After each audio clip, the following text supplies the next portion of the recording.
When I met him, he was wearing a watch. That watch with when you put, that chabi lagate hain jisme, that watch.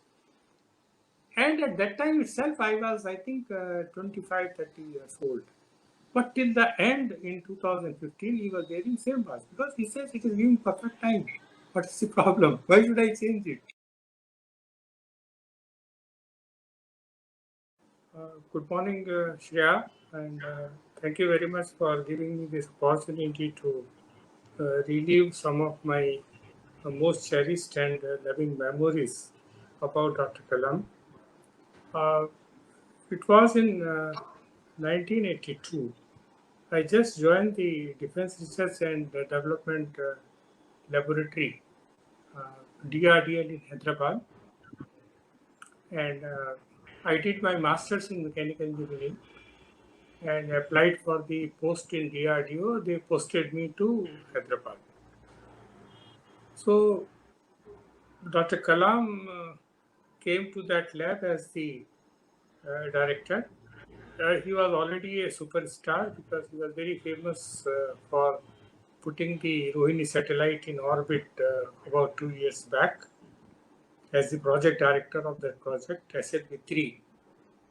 So one afternoon, I was sitting in library and uh, somebody came that, who is Arun Tiwari? And I said, I am Arun Tiwari. So he said, Director Saab is calling. So I was surprised. So why the hell director should call me? I'm just nobody. So anyway, I went there and uh, first time I encountered Dr. Kalam. One another gentleman was sitting in the room, and Dr. Kalam. Anyway, nobody will ask offer chair to a rookie like me. So he did not even ask for name or anything. He just said, "This gentleman wants to make the missile air bottles instead of steel. He wants to make out of titanium. So, what is your view on that?" My problem was that I have no idea about what he was talking. Neither I know anything about the missile air bottles, nor I know anything about the titanium. I was totally blank. So, as a street smart person from UP, of कुछ तो कहना है. So what he did was that, sir, it is a good idea. I think it is a good idea. He got furious. He said, "What is your age?" Now, I was totally at loss. How my age came into picture. So I said, "Sir, 27-year-old." Oh, at the age of 27, you guys think. Fantastic fellow. I was thinking that if you say, yes, I can do it, I may think, should I fund it or should I not fund it? But if you are thinking, then I am not interested. So, what happened? There are certain moments in life. So, I could see that it is a great moment for me. So, I dig my heel. And I say, sir, my English expression is not good. But that's all I am trying to say. Please give me this opportunity to make it. And actually, that is what he wanted. So he immediately says, okay, go and make it. And then he turned his head towards that gentleman. I still do not know who is that gentleman. And he told him, this guy will report to you. Go ahead. And I was, that's all, I am out of the room. So later on, I came to know that he was Dr. G.J. Guru Raja, the chief engineer of R&D of Bharat Heavy Plates and Vessels Limited, a big public sector undertaking in Visakhapatnam. And I landed up to work with him. And 3 years we struggled. And finally, the first titanium air bottles of the country were successfully made. And that took me to France, to that company which is now famous for making Rafale plane. So it was aerospatial. So I went there with my bottle and they tested it and they type approved it, and that's it. So there was no going back after that. That's how I met Dr. Kalam. So how did you go on system? Uh, well, see, the lab was having about 300, 400 scientists, and there were many projects. So after this air bottle, of course, I was seen by him as a somebody who can do it, certain things. So I made specifically work-wise, I made the airframe of surface-to-air Trishul and Akash missiles, and more than that, uh, you know, all missile airframes are made out of aluminum alloys, and no company in India was making those kind of alloys at that point of time. Aluminium also was not very common in India. So one of my tasks turned out to be how do we motivate private sector companies to make aluminium alloys of that grade in India? Because we can't make it. We are missile labs. We have to import it, or it has to be made in India. If you import it, somebody will ask why you want these alloys. That means you are spilling the bean that you want to make missiles, because these alloys are not used for anything else. So that was the time I first came to your city, Calcutta, 1987, Indian Airlines. Only one flight can be delayed 6 hours, 8 hours, whatever it is. And there were no mobile phones. So once you come to airport, you are just sitting there. So that is what I came to Indian Aluminum Company. They have a plant in Belur Math, near Belur Math. Now it is acquired by Hindalco.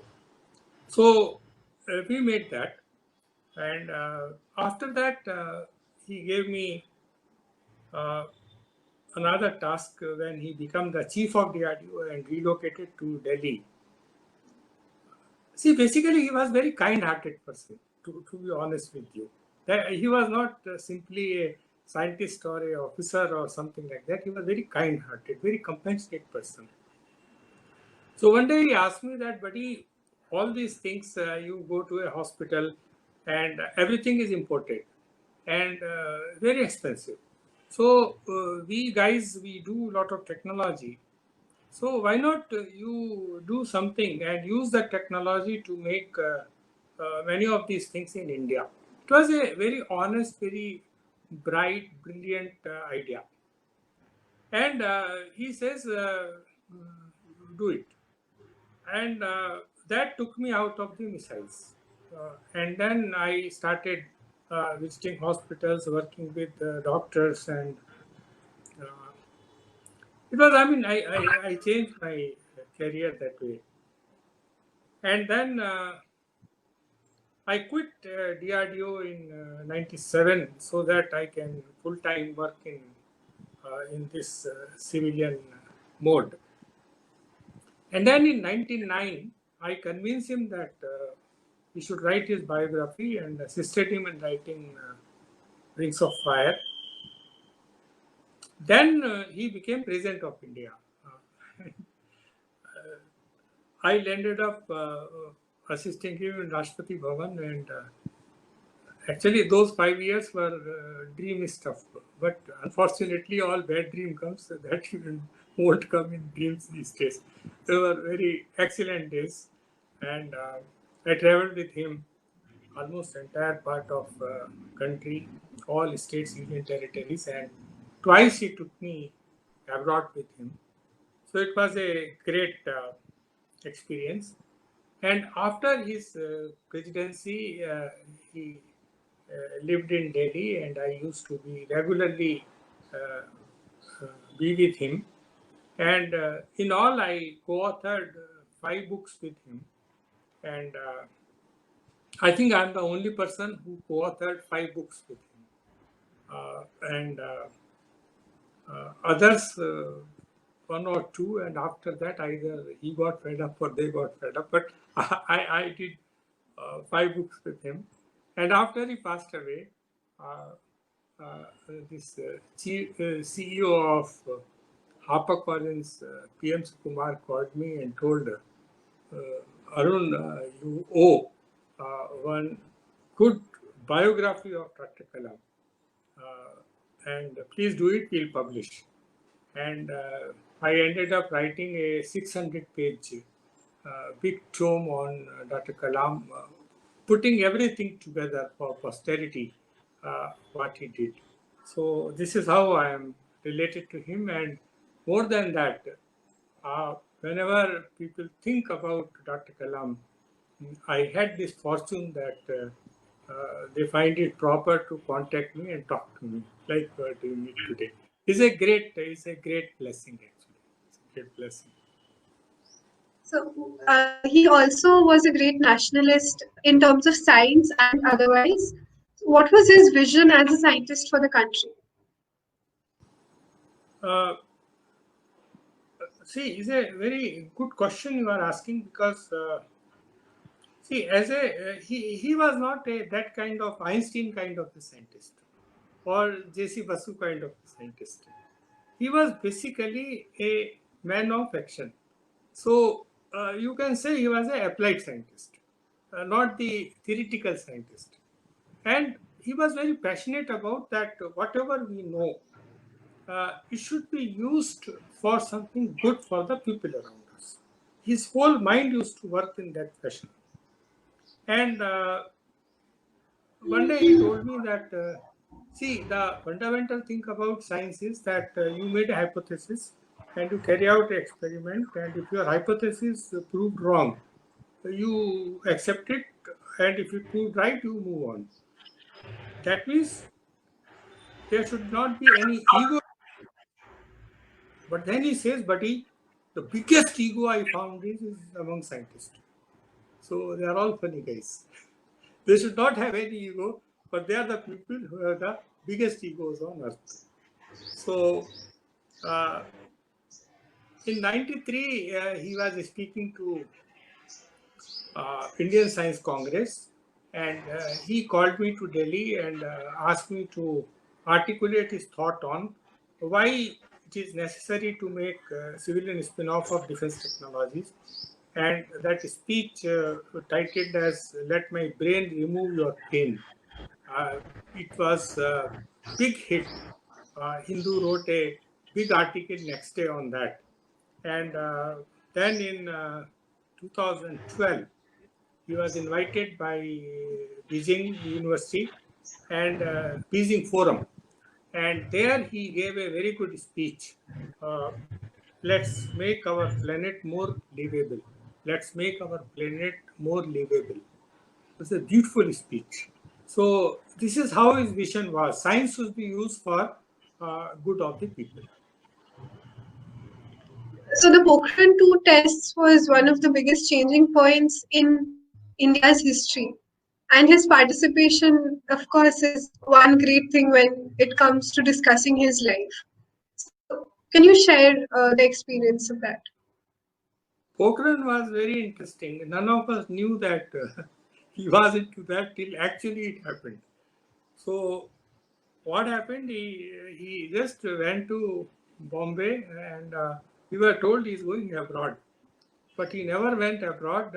From Bombay, he went to Bhabha Atomic Research Center, and from there, along with Kakotkarji and Chidambaram Saab, all three of them, they went undercover to Pokhran, and they were all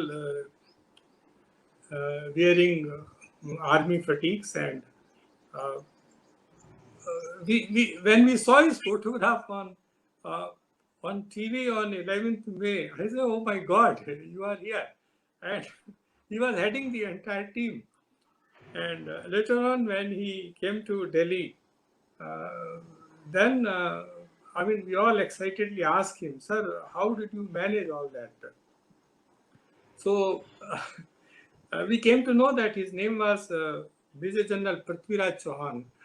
So during that time. And what a good name, because he made Prithvi missile. So if you ask me what should be his name, and the name was very good actually. So that was the great thing, because many times India wanted to detonate a nuclear bomb, but somehow the news used to leak out. And it happened many times. 95 also it happened. So this time it was done in a very meticulous way, I must say. But two things I want to say that one is that when there was a lot of commotion was there in the Western media, by how India can do it. So Dr. Kalam told me that, see, the funny guys, why we can't do it and only they can do it. And these French people, uh, they did uh, they did in open air in Algiers, the country which they occupied, and we did underground. So this is not a divine right that only some people should have.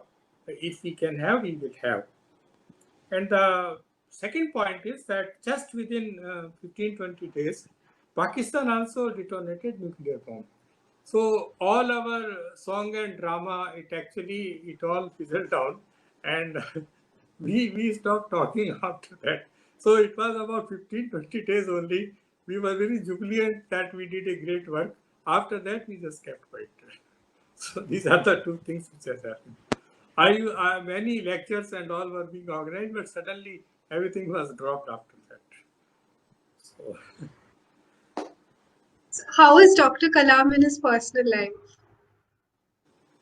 uh, yeah, see, honestly speaking, uh, his hallmark was his simplicity, and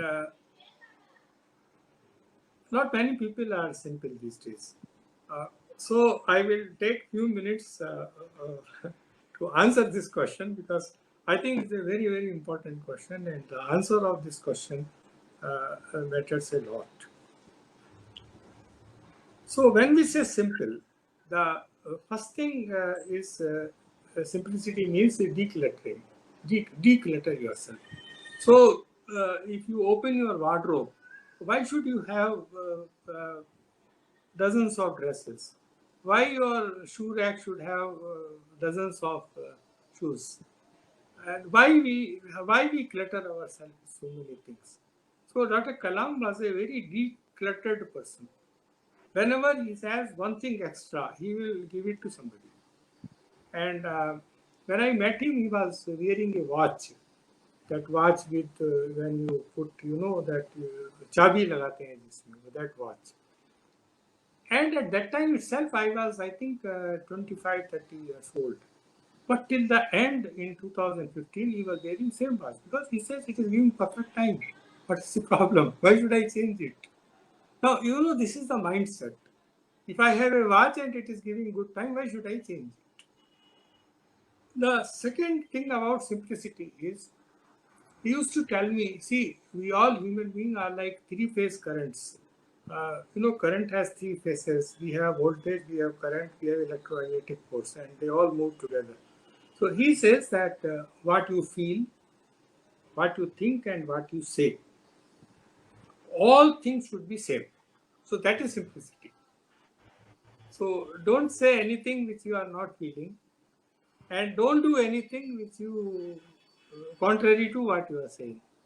So if your heart and your mind and what you are saying and your action, all these things become synchronous. That is simplicity. He was a living example of that. If he says something, he will do it. If he says it is not possible, it cannot be done, then it cannot be done. Don't waste your time in unnecessarily arguing about that. So simplicity is his hallmark. I remember that once in there is a Jindal Foundation, SR Jindal Foundation, very nice people. So they approach him that, sir, we want to give 1 crore rupees as a prize to you. 1 crore, is a big money. It's not a small money. The whole Kaun Banega Crorepati revolve around that 1 crore. So he says he never wanted to take it, but then he was convinced that if you take this award, that from next year, anybody who take this award, he will feel good that Dr. Kalam took this award. So I am getting the same award. So he accepted that. But in the same evening, he donated back that 1 crore rupees divided into 4, and he wrote the check of entire 1 crore rupees. I've never seen that happening in front of my eyes. You get 1 crore and you give 1 crore. So then I say, sir, what is the hurry? You can give it after some time. He said, no. In the night, Iblis may come. Iblis is Satan. He may come and he will convince me. Arey, wapis mat karo ji. It's nice to have 1 crore. I don't want to get into that. So in the evening itself, he gave away that 1 crore. So that is the simplicity of that great man. I mean, you should be simple. Should be simple. He is not saying that I am a great man, I am giving this money back. He says, no, Satan will come. I am afraid of him. So I am giving it back. That is called simplicity. It's a great virtue, and very blessed souls can be simple. Otherwise, we are all very complicated. And if you are not complicated, you will be made complicated. That is how the world is designed. Okay. Did he have any guilty pleasures? Do you have some funny memories with him? Beg your pardon, can you repeat your question? Did he have any guilty pleasures, or do you have some funny memories with him? No, see, when he was president, everybody convinced him, sir, you are president of India, you are a Muslim, so you must observe fast. He never observed fast before that. So he observed fast. And we are very careful because he was diabetic, and we were not sure how it will work out and all that. But he was very comfortable, and evening when the fast was over, he broke the fast, and when I asked him, how did you feel? He says, 3:30 he came. I said, who came? He says, your friend Iblis. He told Khalo, kuch nahi hota. Nobody is watching. But I said, no. If I am observing a fast, I am not being cheated. So I was really laughed around. 3:30 he came, he said. But then another interesting thing happened, that when the news broke that President of India, Dr. APJ Abdul Kalam, is observing Ramzan fast, then King of Saudi Arabia, he sent one big basket of dates. Now, these dates were not ordinary dates. So in these dates, what happened? The hard part of it was removed, and they put a almond in place of that. And the whole date is processed in honey. So if you melt it, if you put it in your mouth, it melts. You need not even bite it. So it was delicious. I think it was heavenly. So he took it one, then second, and it was irresistible.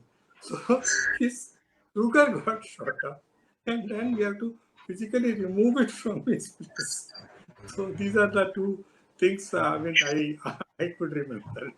But again, it's a purity of his heart. That is what matters in all these things. Can you share some more memories of him as president?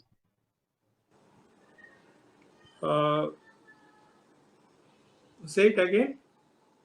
Can you share some more memories of him as president? No, memories.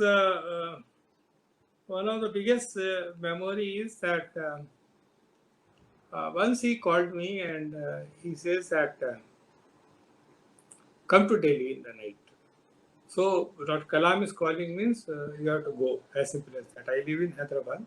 So there is a 8:40 p.m. flight. I think it is there forever.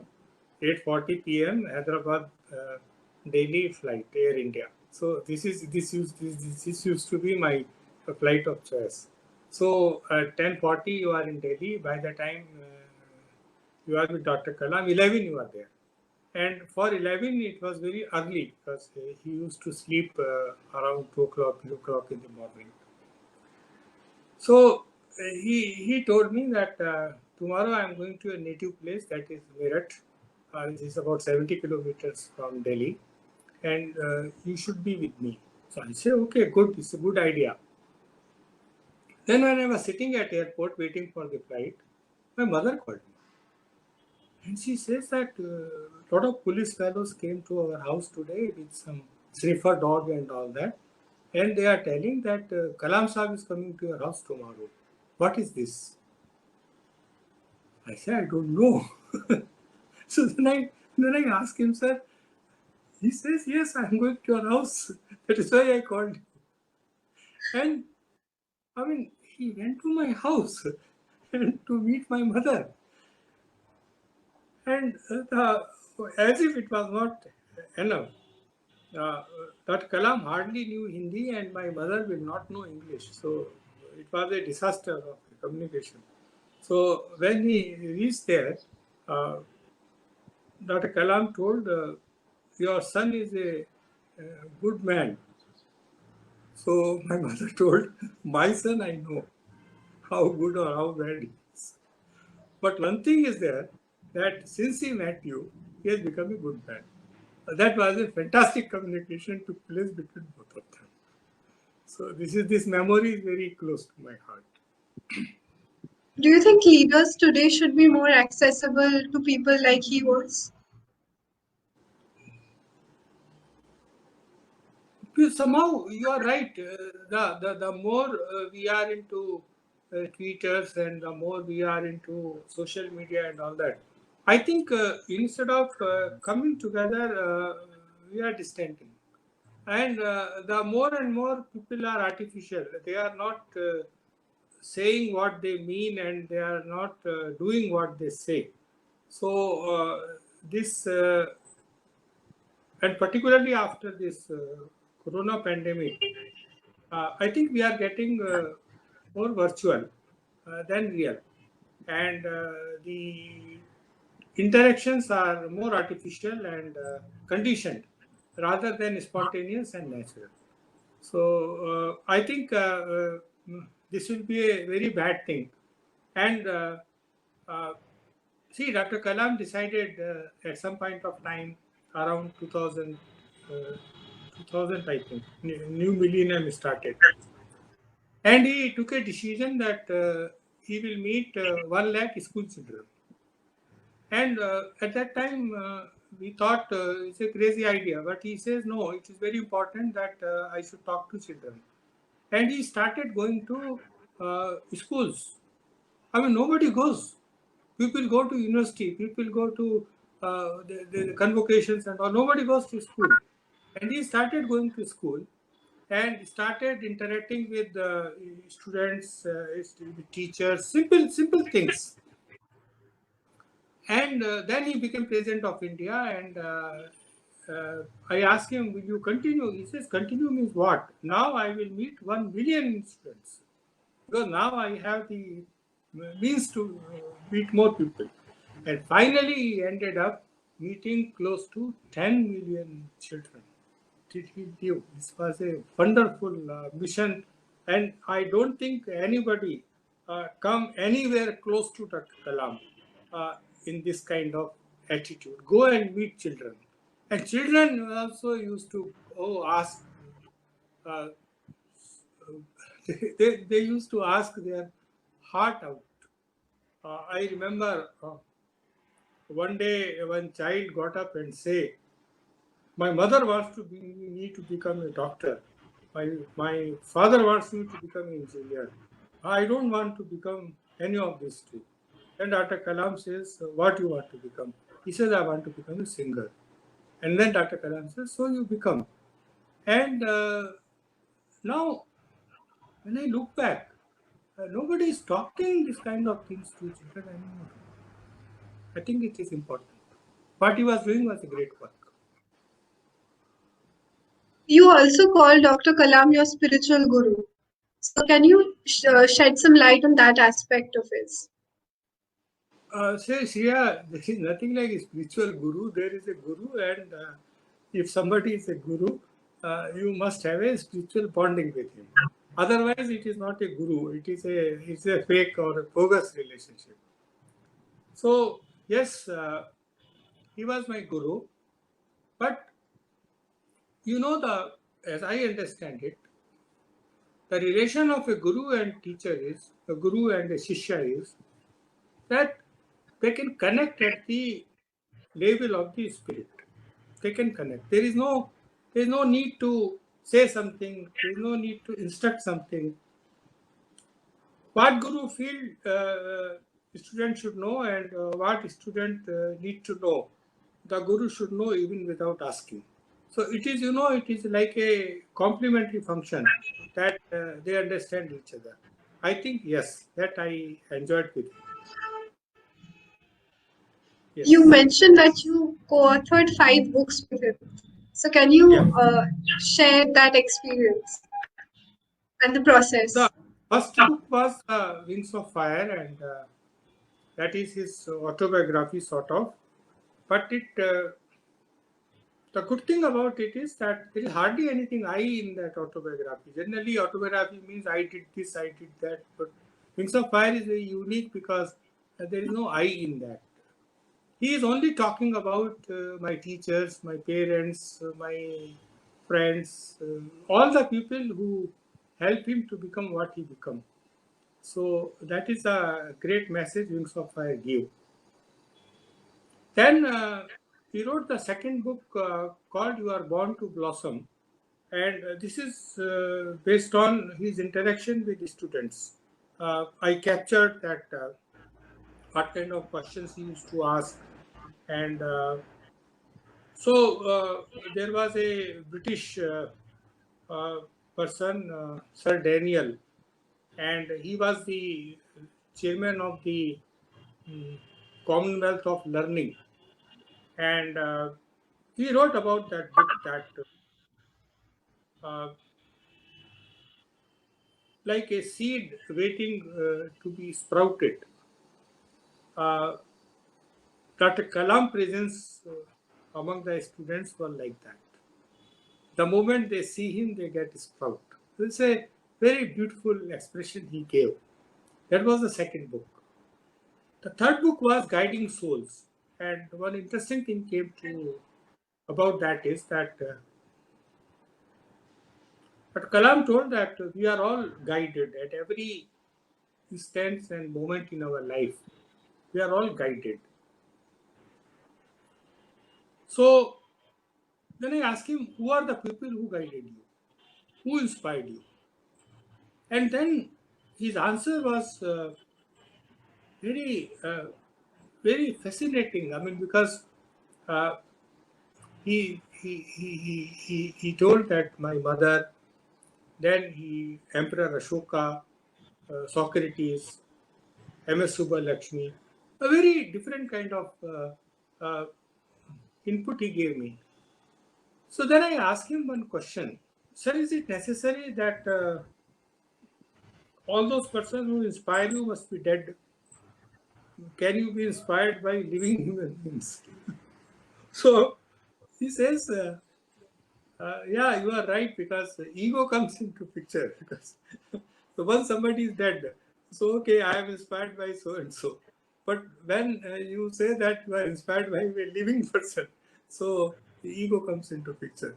So he says, normally, yes, you are right. But then I ask him, what about you? And then he says, I am deeply inspired by Dr. Varghese Kurian, the Amul person, and one Dr. Kakala Subbarao. He was a doctor in Hyderabad. So he said these 2 minutes. He is inspired by both of them. Then in 2013, he wrote a book called Squaring the Circle. And oh my God, we had a lot of argument on that. What is this funny title you are putting these days? Squaring the circle. I said that, sir, that this title is very apt because geometrically it is considered as a difficult problem that you can make a square of the exact area of the circle, because it is pi r square, and to make a rectangle as a square is impossible actually. But then when it comes to making India a developed country, we are going into circle for a long time, and somebody has to square this problem. And someday we have to become a developed country. Then he accepted that title, and this book was Squaring the Circle, and we wrote about 7 steps to uh, Indian Renaissance. 7 steps to Indian Renaissance, and uh, beautiful book. And then one last book I wrote with him was Transcendence. He was very friendly with Pramukh Swamiji, one spiritual person from Gujarat, and I wrote about their experiences together, because one is a Hindu saint, one is a Muslim, one is a scientist, one is a religious leader, but still they have a very great bonding. So we that book was very nice, and in fact, uh, after 1 month of that publication of book, Dr. Kalam passed away. So, what was his approach to major problems like poverty or unemployment in the country? See, as I said, he was very compassionate, and one of the reasons was that of the poverty is that because some people are very rich, so therefore some people are very poor. He used to be very clear about that. There is a lot of greed, there is a lot of accumulation of wealth among some people. 10% people are very rich, 90% people are very poor because of that. So, equality, income inequality was a serious problem which he used to mention. And second thing is that the concept of trusteeship, that if you are having a, if you are a industrialist, if you are a running a big organization, you should live simple. It doesn't mean that you start getting indulged into that wealth. You live simple, and mm, use your money, the wealth, for the good of the people.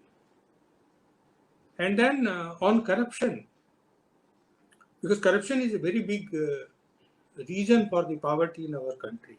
So he used to say that this Anna Hazare and all these people, they were very keen that he should join their anti-corruption movement and all that. He refused. He says no law can make this country corruption free. Corruption can be only removed by mother, father, and the primary school teacher. Until these three people are not corruption free, India cannot become corruption free. So these are the two straightforward things he told about poverty. That means some people are very rich, so that most of the people are poor. And second thing, system is corrupt. This is the main reason for the poverty. What was the secret to his unfettering energy and motivation and positivity? Uh, to be honest, simple lifestyle. And the more people understand that the power of simplicity. There is one Henry David Thoreau, the Walden person who went and stayed in Walden Lake in 18th century. He wrote a book called Walden. So he talked about simplicity. So Dr. Kalam used to be a great admirer of that book and that thought. Simplify, simplify, simplify, he used to say. So whatever you do, simplify. And it will give you energy, because if you are not cluttered, if you are not diffused, if you are simple, you are effective. As simple as that. One of the most popular images that come to mind of Dr. Kalam is the innocent interactions of him with school students. So, what made him and what still continues to make him so popular among the youth today? No, because he never used to preach. He never used to say, you do this, you do that. Never, never. He never used to do all these things. He used to ask them, what you want to become? Now, this is such a simple question. I don't know why people don't ask that question anymore. What you want to become? And second thing he used to say, what's happening? He used to ask what's happening. And I saw people getting paralyzed in answering that question, what's happening. It's an innocent question, what's happening. But they can't answer that question, what's happening, because they are totally confused. They have no idea what's happening around them. So, but to answer a specific question, specific answer to your question could be, when people, particularly children, they used to see Dr. Kalam, former president of India, Bharat Ratna, highly decorated, highly accomplished, very famous, and yet so simple, like us. So that used to make people love him actually. हमारे जैसे ही है. वो he's like us only. That was the secret actually, because most of the people they pose so big, their attitude इतना होता है that people don't connect. But he used to connect with people. That was, I think, that was the secret. Yes. What was his vision for India? I think he was the first person in public discourse to talk about India as a developed country. 96, he wrote a book called India 2020, that by year 2020, India should be a developed country. He was the first person to talk about India as a developed country. But then he also told me that nobody will allow you to be a developed country unless you are strong. Strength respect strength. So you must be strong. And there are two dimensions to be strong. One is that you should have a good military strength, which is required. And second thing is you should have a economic strength. And economic strength comes from self-reliance. So now we are talking in 2020, after coronavirus, after so many things happen. Finally, we are talking about Atmanirbhar Bharat. Dr. Kalam was talking about Atmanirbhar Bharat in 1992. There was a self-reliance committee and he was the chairman of that. So that is what his vision of the country was. Self-reliant, powerful country. He said very simply that a country of more than 1 billion people cannot act as a country of few million people. वो 1 million में बहुत लोग होते हैं, तो उसको उस तरह से रहना चाहिए, not like that. Finally, Prime Minister told that if United Nations is not going to recognize 1.25 billion people presence in the world, then we have to think otherwise. Finally, I mean, this realization has come. So we should conduct ourselves as a big country. So we should not conduct ourselves as a small country. That was his vision of the country. Big means big. Dil se bhi bada, dimag se bhi bada, like that. Big country. What would a regular day in his life look like? His regular day used to be very regular. Particularly, he go for a morning walk. All these things were doing fine. But towards his last, I would say 5 to 6 years, he become irregular in the sense that he started sleeping very late. He will sleep 2 o'clock in the morning, and he will get up late, and then breakfast will be lunchtime, and lunch will be the evening snacks time. Then dinner will be early morning, 12 o'clock or 1 a.m. So like that. But otherwise, very simple person. Eating very simple. and he will do 45 minutes walk every day meticulously. He will do his prayers, but sleeping hours he skewed up towards end. I don't know why, but this is what happened. Food also he little irregular towards end years, but otherwise quantity of the food, type of food, and all that they were very simple till end. Yes. And he did Would not you? suffer from any chronic disease. He just died like that. That's all. I No, think no. yes. So while we were a little shocked when the news of his death came, now that I look back, I think it is also, the way he died, it was very beautiful because he died doing what he loved best. He said that once publicly. He said that I want to die in action. I want to die in action. So he died in action. And as I tell you, his death was as transparent as his life. In front of thousand students, he died. So there's no conspiracy theory. He died. That's all. Story over. Full stop. So his death was also as transparent as his life. Everybody has to go, and he went, I think, the best way. So many people after that told me, we want to die like Dr. Kalam. We want to die like Dr. Kalam. So he became a role model for dying also. So this will be my last question. How Yeah. can we contribute in building the India of his dreams? Um, Number one, simple. Simplify your life. And second thing is that the message of Wings of Fire, that there is a fire inside you, hidden. And life is all about giving wings to that fire. So you become what you already are. That's all. So there's an example of a seed. For example, if you take a papaya seed, eventually it will become a papaya tree, isn't it? That is the destiny of that seed. If you take a mango seed, it will become a mango tree. So it is what you are is already inside you. So what is to be done is you become that.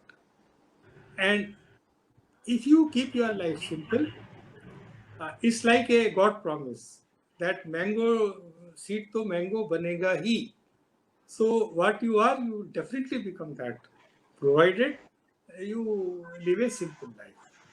I think that is the message I learned from Dr. Kalam, and that is the message we can draw from him. I mean, there is no point in telling big things. Life is very simple, and be loving, kind to your parents, because if they are not there, you are not there. Dr. Kalam always used to tell, if your parents are not there, you are not there. You are walking on this earth because of them. So your first duty is to take care of your parents. Second duty is to become what already you are, to become that, not something new, to become that what you already are. I think these are the two messages of Dr. Kalam, which everybody must follow.